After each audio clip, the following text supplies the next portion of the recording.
Well friends, today we're taking a look at the Ranieri International Cayman 50.0 hardtop, a boat with an overall length of 14.40 meters and a beam of 4.30 meters. We'll take a walk on board to explore the layout, but as always remember to like this video and leave your thoughts in the comments. Let's check it out together. At the stern there's a single large platform, pretty immense for its category. Look here! It spans the entire width of the boat, thanks to an aluminum bracket added to the hull. This allows for the installation of up to 4 engines, which in this case are 4 Mercury V10s, each producing 400 horsepower. The minimum power output ranges from 1050 horsepower overall, reaching a maximum of 2000 horsepower. Notice the engine connection pipes, which allow for free walking on the deck, and thus take advantage of the entire stern area, with a retractable boarding ladder inserted here on the side, and a double grab handle for easy exit from the water. They can also be removed to leave a single unobstructed deck, thus facilitating access aboard when mooring at the stern. Retractable mooring cleats are also included, with 2 located at the stern, but the port swim platform also features a provision for installing a sliding gangway that retracts into the bracket. This makes stern mooring extremely easy, eliminating the need for additional accessories on the deck. Access aboard is facilitated by the double symmetrical corridor, which allows for 360 degrees movement around the stern area.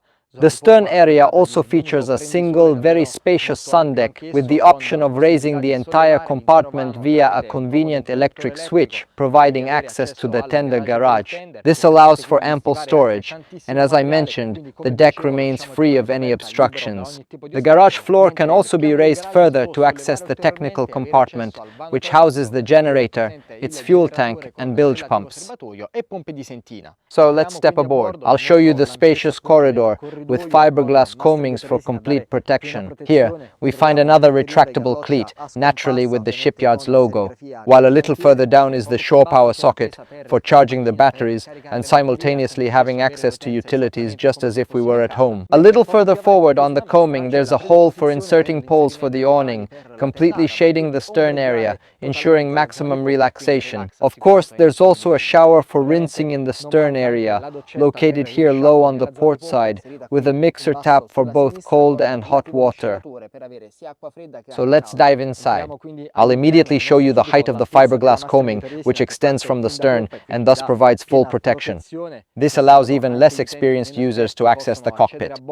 It's a modular cockpit because it offers countless configurations, thanks to the ability to fold the double backrest of the sofa both forward and aft independently. We can also choose to raise the deck between the 2 sofas separately to create a dinette, or raise both decks to the height of the upholstery, and with the addition of a cushion, create an additional truly immense sun deck, also well protected thanks to the presence of the double modular backrest. And speaking of protection, from here on the hardtop also begins to extend. The hardtop is entirely made of carbon fiber to provide greater safety, while also offering full protection throughout the central area of the boat, complete with a wide range of accessories. This includes the towers provided with the stereo system, as well as the camera for observing maneuvers, and the transom, directly from our display on the helm station. There's also a shower with a household shower head so you can relax and rinse off comfortably here in the cockpit. The uprights are windowed here to provide greater visibility, while below there are convenient cup holders with slots for adding a smartphone, keeping it safely stored and quickly accessible for any eventuality, further enhancing the relaxation of guests on board. Storage space is not missing, as beneath the aft sofa is an additional locker for storing other items, and there's also direct access to the batteries and electrical systems, allowing for quick maintenance. Below the forward sofa there is a space for the life rafts, allowing them to be quickly accessed on deck, providing peace of mind in the event of an emergency, and allowing for rapid intervention. I'll also show you the padding inside the fiberglass coamings, which adds both comfort and elegance to the boat. This upholstery is exclusive, complementing the shipyard's existing luxury line, but it's fully customizable upon request, as the upholstery is crafted in-house. This means we can customize virtually every aspect of this boat. I'll also show you the space between the forward sofa and the galley, because as you can see, all the walkable areas on board are more than generous, and there are no obstacles on the deck. We're on a single level from the stern to the bow, so there's no obstacle, making the boat perfectly accessible even for beginners. Next, we come to the seating area, which, as I mentioned, is centrally positioned, ensuring complete symmetry with the side walkways. Immediately behind, we see this grab handle for added safety, as well as the other two positioned on the sides. Lifting the actuator-equipped hatches, we see that in this layout the sink is on the port side, while here on the starboard side there is an induction hob. Upon request, we can also have electric grills with a generous lateral support surface, allowing for easy use of the entire unit. Naturally, 3 more cup holders are installed centrally here, while the lower section in this layout houses 2 70-liter refrigerators. However, we can also choose to have up to 3 refrigerators or install a double refrigerator with a dedicated ice maker to keep ice on board. Moving forward, I'll also show you the additional mooring cleat, which is very convenient for quick access when docking, as it is installed next to the helm station. The helm station is also very generous, as we see 4 seats with independent bolsters, so each person can choose their preferred configuration, whether in lumbar support or traditional seating. And in the case of the lumbar support mode, obviously there is also provision for pelvic support, because as you can see the shape is ergonomic, and therefore we can have maximum support even during the fastest navigation. So I take the helm, I see that it is easily reachable in front of me, a helm with integrated home automation, so we can easily customize all the utilities, have them quickly at hand, so we can choose the configuration we prefer and therefore be able to manage the main switches right here at the helm without having to look away. But we also have the triple SIMRAD display at our disposal, supplied in this setup with integrated home automation. This way we can easily select all the utilities here from the helm and therefore be able to easily control them, while here we can customize all the interfaces to be able to have all the information, not only about navigation and the status of the boat, as in this case, but also on the engines thanks to the page dedicated to Mercury. A 4th display is installed above doors, allowing guests to monitor their speed while relaxing and well protected, further enhancing the onboard enjoyment. The rest of the dashboard features a clearly visible, easily accessible compass, a large glass windshield for maximum protection even during fast navigation, and of course a windshield wiper should we encounter very rough seas and wind that causes water to rise aboard. Below, we find a very convenient wireless smartphone charger, allowing for quick monitoring of everything, the anchor windlass with chain counter, the stereo, and the VHF radio. The Mercury engines in this case features dual power throttles, and a dedicated joystick is also located here. This way we simply choose which direction to steer the boat. We can also rotate it 360 degrees and the engines will steer autonomously. And as I was saying, there's also a camera installed at the stern, so you can look forward but also quickly monitor the rear area, and it's very convenient when maneuvering. There's also a footrest step at the bottom, also covered in synthetic teak like the entire deck, to minimize maintenance and above all, provide excellent grip. And look, I have full support for virtually 360 degrees visibility, except for the windshield pillars, which don't obstruct visibility while underway, while the rear pillars discharge laterally onto the fiberglass coamings, so visibility is truly excellent even in the stern area. Let's move toward the bow. Look here, I'll show you the presence of an additional grab handle, very convenient for providing support while moving, even during fast navigation, since, as I was saying, the deck remains on a single level. Here, the fiberglass coaming lowers, but the Orca neoprene tube immediately steps in to provide support, as the walking surface is lower than the tube itself, reaching halfway up my calf. We then arrive at the forward area.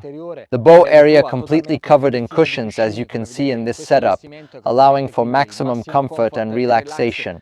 This relaxation is further enhanced by the presence of this double chaise longue, integrated into the forward portion of the quarterdeck with a truly generous central support, thus providing plenty of space for both guests on board. Of course, here too there are double grab handles for added safety and a cup holder. Look at the extension of the sun deck. Count the steps with me because it too is truly top-notch. Here, beneath the front cushion, there is the compartment for the windlass. The windlass is therefore not directly visible from the helm station, but we can easily use the installed camera here to monitor the anchoring directly from the helm station, meaning all onboard operations can be performed by a single person right at the helm station. We then come to the bow. Here we find two more speakers installed to improve the sound in the forward area. The bow roller is made of fiberglass, providing a good horizontal surface for easier entry and exit when mooring from the bow. Two cleats are installed here, which, when mooring from the bow with a dead weight, prevent the lines from rubbing against the tube, thus preventing the rubber from being damaged by rubbing. We then return to the stern, where I'll also show you the control passageway, and enter the cabin. The cabin is accessed via a sliding door on the port side of the helm station, and we notice that upon entering there are 4 steps to reduce the height difference as there is so much space. The cabin is very deep, so upon entering we immediately notice the dedicated SIMRAD panel with home automation on the left.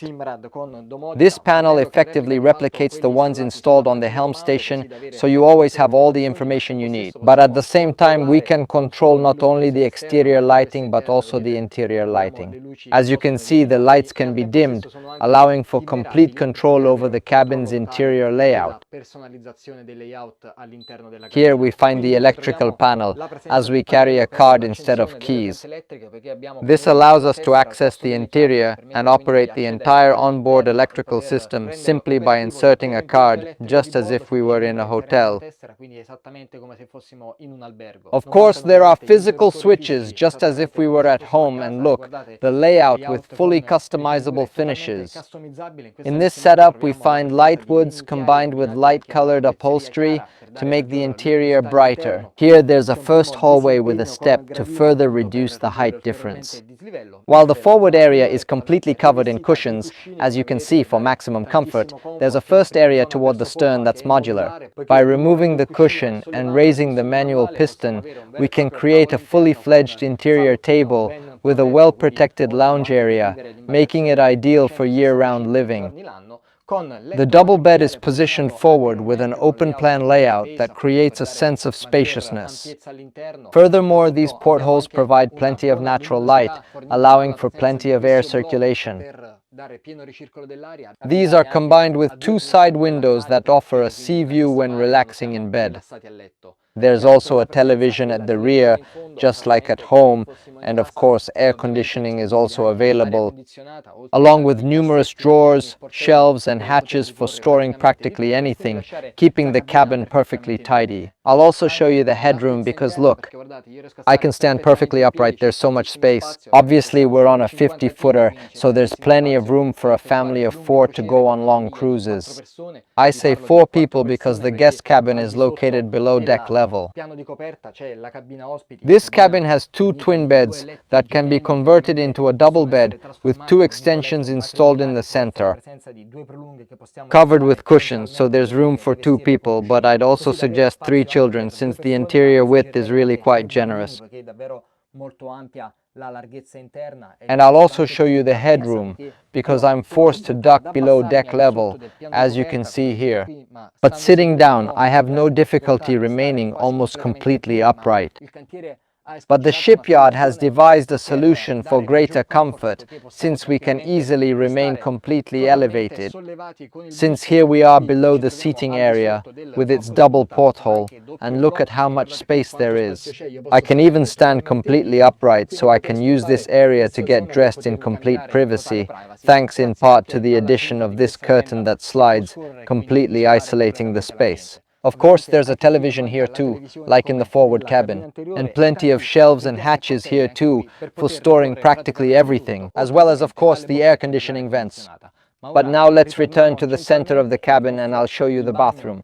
A bathroom with a separate cabin on the starboard side. Upon entering, we immediately notice the sink in front of us, along the bulwark, more shelves below, and of course a very generous porthole overhead for full air circulation. Meanwhile, toward the stern in a separate cabin, there's a shower, you see, to further isolate the space. And the shipyard also chose to install the toilet in this area, allowing for more space and the option of using it as a seat. And since we also have internal carpentry, we can also request the addition of a drawer to further hide the toilet and have more surface area that can be used as a real seat. Of course, there's also a standard mixer tap in addition to the shower head installed up here. Here we find access to the inspection hatches for the console's internal contacts, allowing for quick and easy maintenance, ordinary and extraordinary. There's also a water drainage grate, which allows for a completely independent shower, separating the areas and thus avoiding any problems. And here too, I'll show you the headroom. Since I can stand completely upright here, despite the step below for access to the bathroom's plumbing. This makes for a perfectly optimized livability for a family of 4. Above all, there's plenty of outdoor space with a modular layout featuring a stern sun deck, a double sofa, and a truly incredible bow area. This also includes the ability to control all the utilities directly from the helm station, so, as mentioned, a single person can perform all maneuvering operations in any conditions. And so, dear friends, this is the Ranieri International Cayman 50.0 hardtop. As always, if you enjoyed the video, please subscribe to our YouTube channel and Facebook page, leave a like and tag people you think might be interested. And as always, for all future videos, see you here on the C Team.